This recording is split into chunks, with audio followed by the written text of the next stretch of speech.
What can you say about the recent increase in the electricity tariff? Electricity tariff, it is appalling. That is the reason why I have been in a companions lacuna. Wow. Not a recapitulation.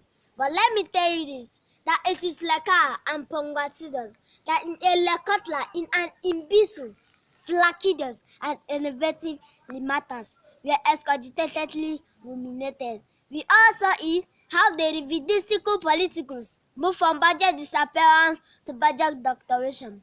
Now, we are faced with a deputating, exasperating, a reverberating, and a homogeneous electricity tariff.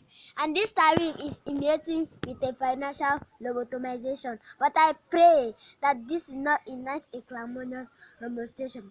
Now, come to think of it, how dare they deplete the citizens of the ossiferous and vociferous modus vivendi?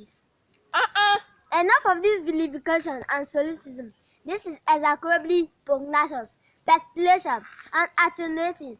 Imagine the imbibition of the political rodomotives, which has kept us in an urgent humiliation. Why? Now, Nigeria is in a political somnambulism and molocution.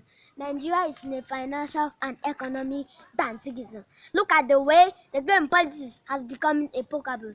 What a political holy-poly.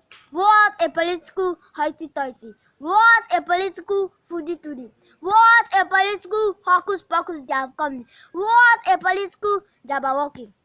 What a political publicon. What a political couple de call. Sir. With this concentration, I ask that you accept my pentination circumlocution, accept my pentination circumabagos, guadalucans, and madilucans. But I will tell you this, I will not koto in their pivo. Thank you. I will refuse to koto in their pivo. Thank you. Well, viewers, this is Master Savior Orim, a primary one pupil imitator.